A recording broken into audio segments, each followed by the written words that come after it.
더 많은 호마르-K가 합류했다. 정밀도와 장거리 타격으로 알려진 호마르-K 로켓 발사 체계로 부대 전투력이 상승했다.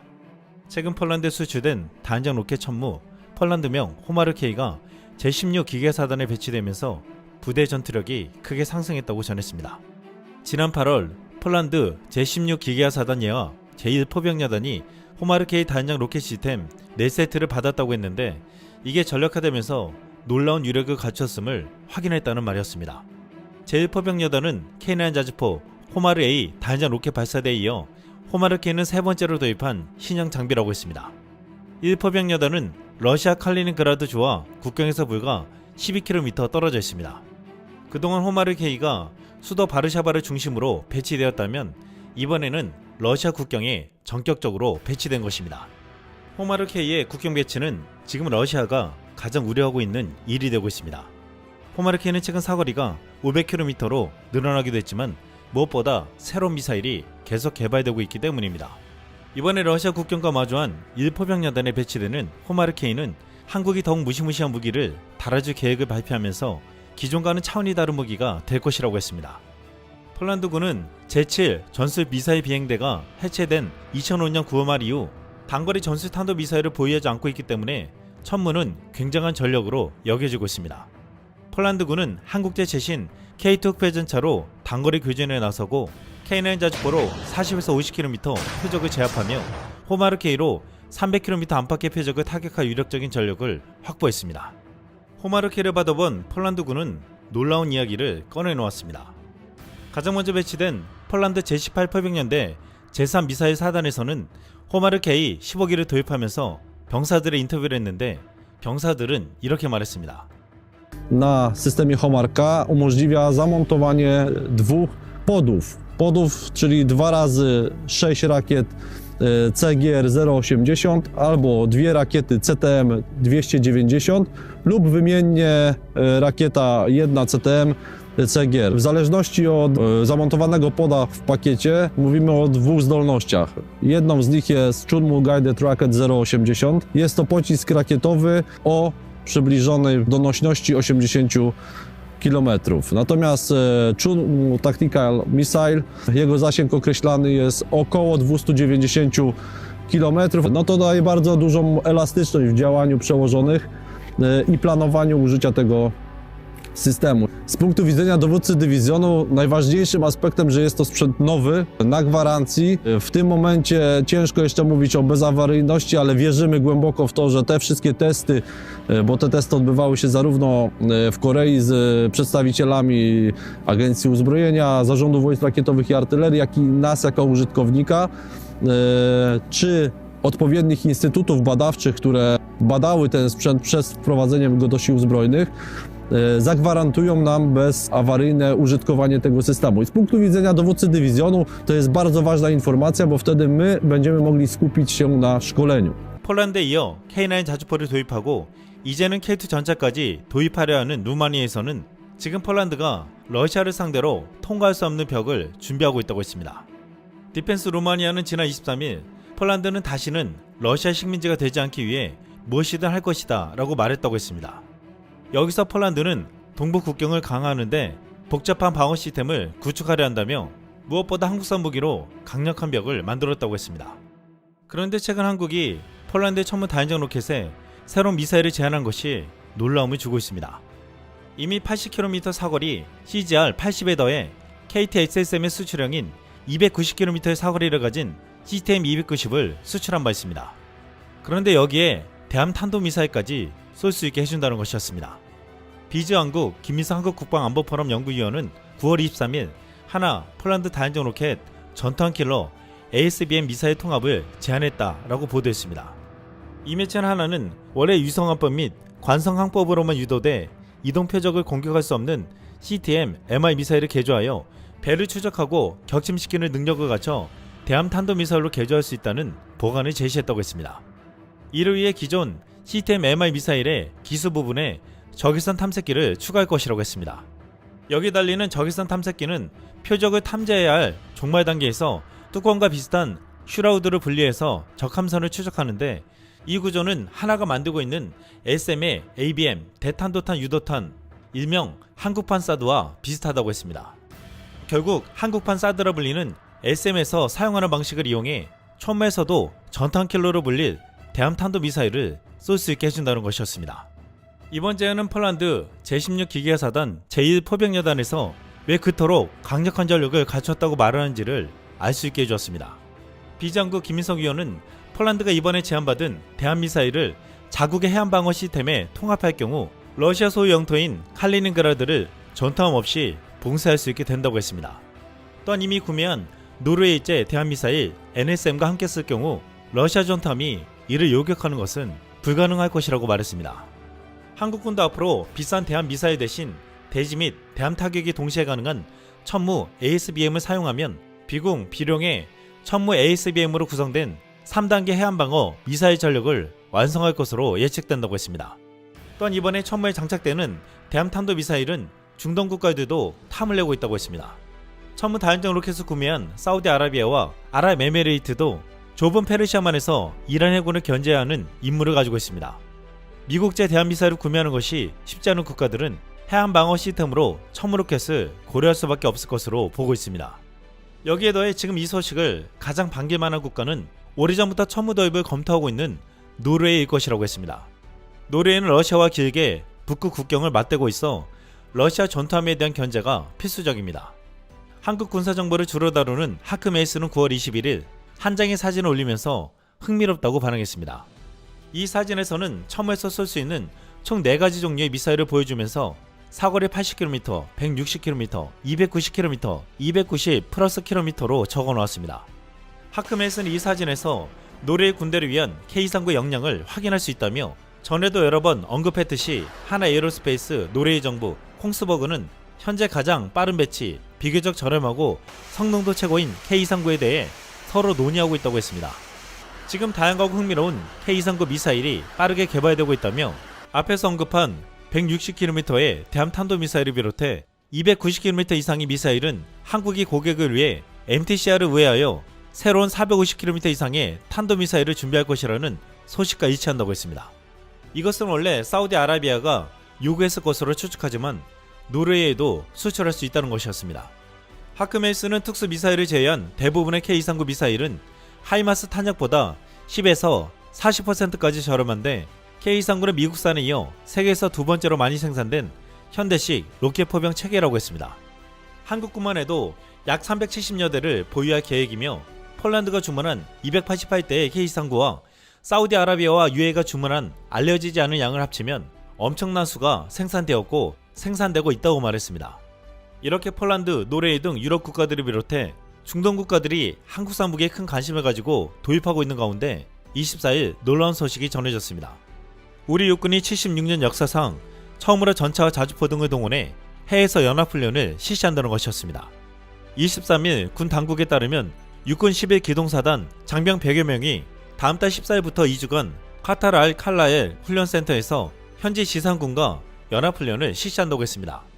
이번 훈련에는 K2 전차 4대와 KNN 자주포 4문, 전투지원 장비 6대 등 무기체계 14대가 투입할 예정이라고 했습니다.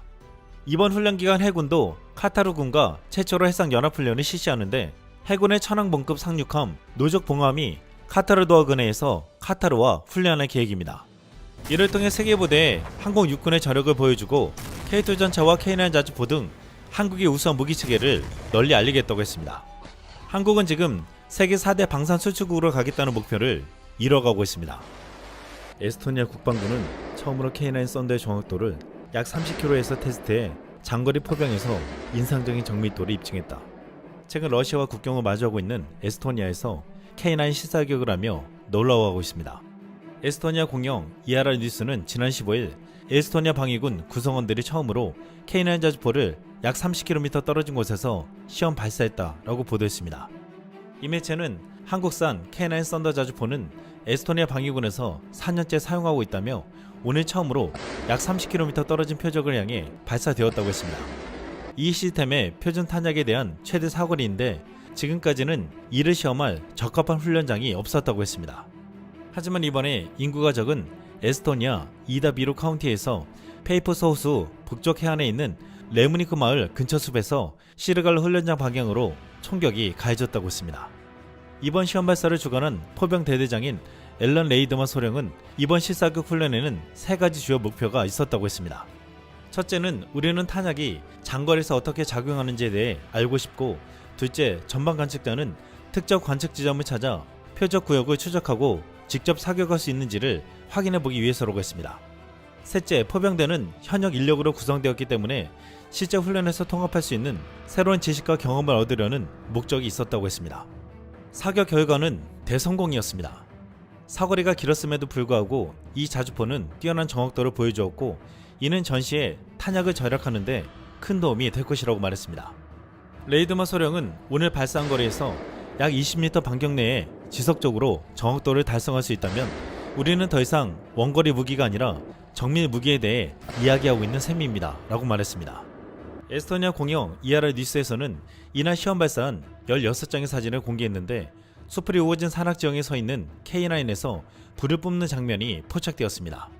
K9 자주포 주변에서는 남자 병사들이 목격되었는데, 자주포 뒤쪽 입구에선 여군 2명이 눈에 띄었습니다.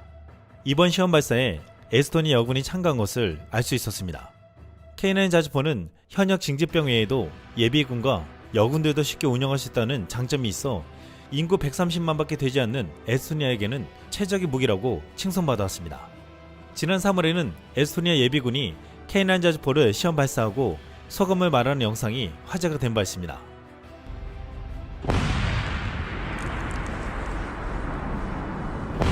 Suurtükiväelased katsetasid Kaitseväe Soodla harjutusväljal uut moona Vulcano ja Rheinmetall M200 seeria moona. Katsetused viidi läbi K9 ehk kõhu peal. Tegemist oli siis uue ostetava moona testlaskmisega. Harjutus on täpselt nii palju, et meeskond, kes meil relvas oli, olid meie enda reservväelased, kes siis said tuletada meelde, kuidas relvaga opereerida. Uus moon on kindlasti täpsem, laseb kaugemale ja ega meile rohkem sellest vaja polegi. Kokku lasti üle 10 paugu, mis panid maapinna korralikult värisema. Kuid millise mulje see jättis osalejatele? Väga vägev, et saime olla esimesed, kes seda Vulcanot siis lasid. Väga tunne, jah. Nii ülemate kui ka reservistide arvates olid katsetused edukad ja siit tuleb ainult edasi minna. Diviisi suurtükiväe pataljoni peamiseks ülesandeks sõja ajal on jalaväe ja manööverüksuste toetamine kaudtule ja kõrge tasuvusega sihtmärkide hävitamine.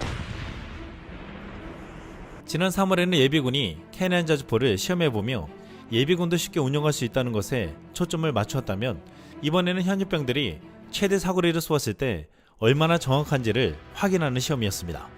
K9 자주포는 아무나 쉽게 운영할 수 있지만 그 정확도에 있어서도 최고였습니다. 실제로 유럽에서는 에스토니아에게 K9 자주포가 군사력 강화에 결정적인 역할을 했다는 평가를 받고 있습니다. 러시아와 국경을 접해 안보의 불안을 느끼는 에스토니아는 지상군 화력 보강 차원에서 K9 자주포를 도입해 큰 효과를 보고 있다고 했습니다. 에스토니아는 한반도의 약 5분의 1 크기이고 그 중에서도 3분의 1이 숲으로 이루어져 있습니다. 여기서 러시아와 300km에 걸쳐 국경을 맞대고 있습니다.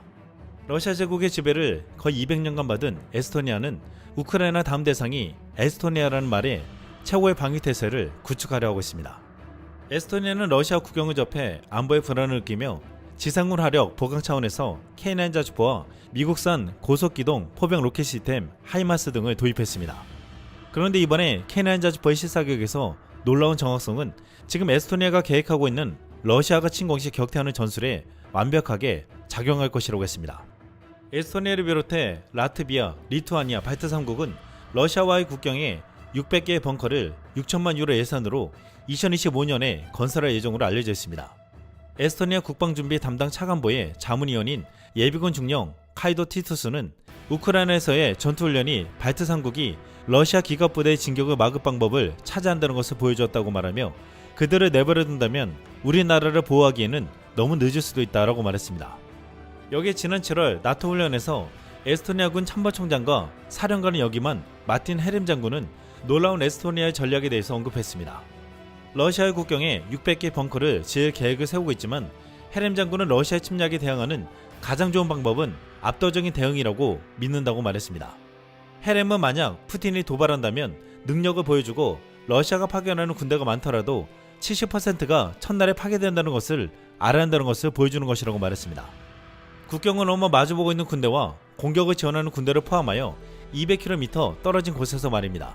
헤렘은 우크라이나에서 얻은 교훈 중 하나는 이러한 침략을 막을 수 있는 유일한 방법은 국경을 넘은 적들을 모두 제거하는 것이라고 말했습니다. 헤렘 장군은 이를 위해 우리는 동맹국과 협력하여 강력한 장거리 간접 사격 부대를 구축할 수 있다며 하이마스와 K9 자주포 및 기타 포병대를 갖춘 여단을 만드는 것이라고 했습니다. 에스토니아 목표는 더 이상 국경에 있는 적군뿐만 아니라 수십 또는 수백 킬로미터까지 떨어진 곳까지 타격할 수 있는 것이라고 말했습니다. 또한 헤렘 장군은 끝까지 게릴라전으로 적들을 몰아낼 것이라고 했습니다. K9 자주포는 뛰어난 기동성에 사거리가 최근에 최대 60km까지 늘어났기에 이런 에스토니아 전략에 완벽하게 맞을 것이라고 했습니다. 인구가 130만밖에 되지 않는 에스토니아가 나토 국가 중에 폴란드 다음으로 국방비 지출이 큰데 2024년 데이터에 따르면 에스토니아의 지출은 GDP의 3.43%에 달할 것으로 예상하고 있습니다. 에스토니아는 다른 많은 나라보다 더 많이 지출하지만 국방군 사령관과 고위관리들은 훨씬 더 많은 예산이 필요하다고 말하며 마틴 헤렘 장군은 일시적으로 5%에 이를 수 있다고 말하고 있습니다. 러시아를 대항해 싸우는 북유럽에서 K9 자주포가 가장 강력한 억제 수단으로 여겨지고 있는 가운데 최근 K9 자주포 53문을 도입한 루마니아에서는 놀라운 뉴스가 전해지고 있습니다. 루마니아 군사 매체 디펜스 루마니아는 9월 17일 K9 자주포 현지 생산에 대해서 새로운 소식을 전했습니다. 이 매체는 K9 자주포 53문은 루마니아가 7년 만에 시행한 최대 규모의 무기 구매로 여기에는 탄약과 K10 급유 차량 36대를 포함한다고 했습니다. 현재 루마니아에서는 이를 생산할 곳으로 한 사업가가 소유한 페트레슈티 마을에 공장을 건설할 계획인데 여기에는 여러 정당이 관여하고 루도빅 오르반 전 총리와 가까운 곳이 선택될 수 있다고 했습니다. 그런데 문제는 여기 이탈리아 200호 군용 트럭 공장이 2021년에 세워져 생산되고 있는 곳이라는 것입니다. 이곳에서 조립된 트럭 배송에 지연이 발생하고 있는 가운데에서도 이 지역에 K9 자주포 공장을 지어서 이곳의 인력을 여기에 배치하겠다는 대담한 계획이었습니다. 그만큼 지금 루마니아에서 K9 자주포의 생산이 얼마나 시급하고 중요하게 여겨지는지를 알 수 있었습니다. 에스토니아에서는 지난 2022년 12월 예상보다 K9 자주포가 빨리 도착하자 에스토니아 국방부 국방투자센터장은 올해는 산타가 일찍 왔다 라고 말했습니다. 폴란드의 K2 전차와 K9 자주포를 내린 배가 바로 에스토니아로 가서 내려준 것인데 한국에서 운송비 절약을 위해 함께 싣고 가서 더 빨리 받게 된 것이었습니다. 재미있는 것은 폴란드 물량이랑 헷갈리지 않게 한국에서 K9 자주포 거포장에 이렇게 한글로 써놓은 것이 목격되었습니다. 에스토니아. 한국 측의 폴란드에서 K2 전차를 생산하려는 계획을 중단했음을 통보했다. 폴란드 투스크 정부가 시행하는 국가 군축 프로그램은 다음 단계에 접어들고 있다. 루마니아 무기 산업에 대한 새로운 투자. 우리는 한국의 지역 허브가 되고 있다. 한국과 폴란드의 방산 2차 계약이 아직도 발표가 되지 않고 있는 사이 충격적인 보도가 나왔습니다. 한국이 폴란드 K2 전차 현지 생산 계획을 취소했다는 것입니다. 조만간 좋은 소식이 들려올 것이라는 보도와 달리 놀라운 소식이었습니다. 지금 이 소식이 폴란드는 물론 유럽 전역에 큰 영향을 미치고 있습니다. 그런데 폴란드에 이어 K9 자주포를 도입하고 K2 전차까지 도입을 준비하고 있는 루마니아는 폴란드가 짓지 못하는 K2 전차 공장을 자국에 짓겠다는 포부를 드러내고 있습니다. 이는 정권이 바뀐 뒤 계속적으로 간을 본 폴란드 정권에 한국은 아쉬울 것이 없다며 애타게 한국 현지 공장을 원하는 루마니아로 눈을 돌렸다며 통쾌하다는 말까지 나오고 있습니다.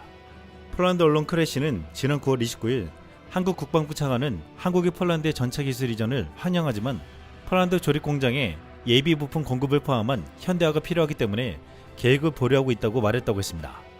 영국 파이낸셜 타임즈는 투스크 정부가 현지 생산을 늘리고 폴란드 군 사령관이 외국 장비에 대한 관심을 줄이도록 설득하려는 목표를 달성하려면 이러한 문제를 해결해야 할 것이라고 지적했다고 했습니다.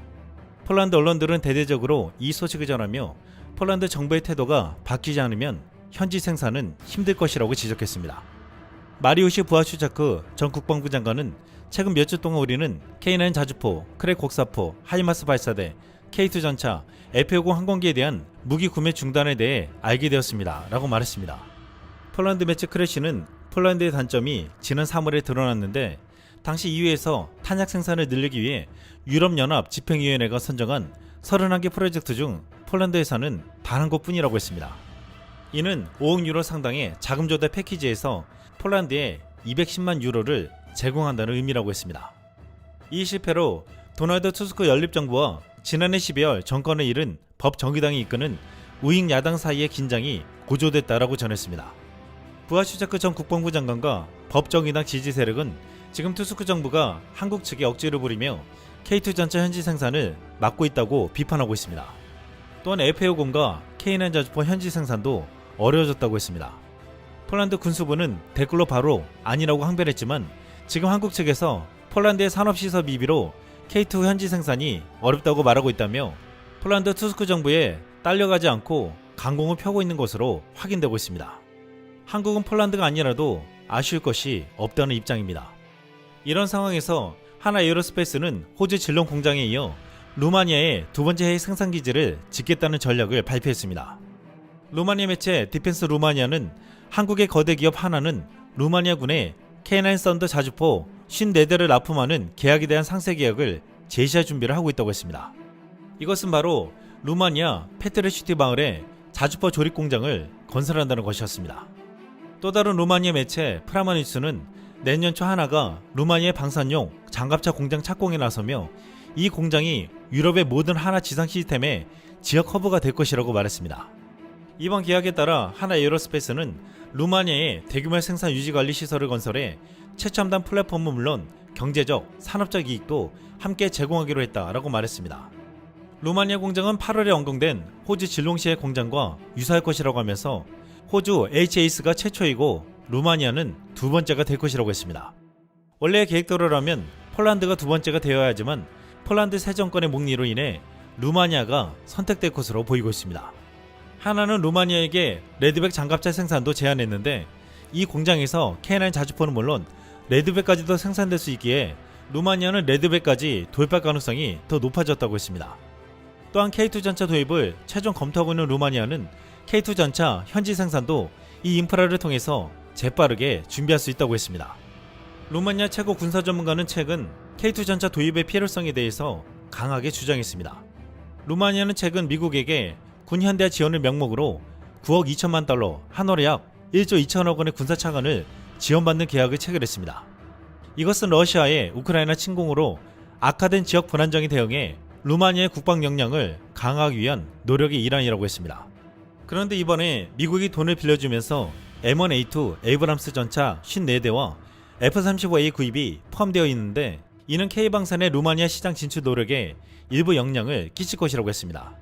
그런데 나토 남동부 사령관을 지냈던 루마니아 카탈린 토메스쿠 장군은 미국 에이브람스 전차는 유사시 반격을 하거나 방어할 때만 쓸 수 있다며 실제로 주 전력으로 쓸 수 있는 K2 전차를 구입해야 한다고 말했습니다. 그는 에이브람스가 매우 유능하고 기술적으로 진보된 복잡한 탱크라고 말하면서 에이브람스는 매우 훌륭하지만 우리에게는 매우 복잡합니다.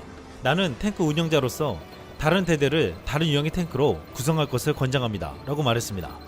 토메스쿠 장군은 에이브람스 탱크는 무게가 70톤이고 대부분의 도로 인프라가 최대 60톤의 하중을 견딜 수 있다는 사실 외에도 이 탱크에는 터빈 엔진이 있기 때문에 유지관리가 매우 복잡합니다. 라고 말했습니다. 즉 에이브람스 전차는 너무 무거워서 루마니아 도로에서 쓰기가 힘들고 터빈 엔진 또한 유지관리가 어려워 쉽게 고장날 수 있으며 정상적인 운영도 쉽지 않다는 것이었습니다. 그러면서 K2 전차를 권하면서 이렇게 말했습니다. 나는 전문가다. 그들은 품질 면에서 에이브람스와 가까운 탱크입니다. 나는 에이브람스만큼 좋다고 말하고 싶습니다.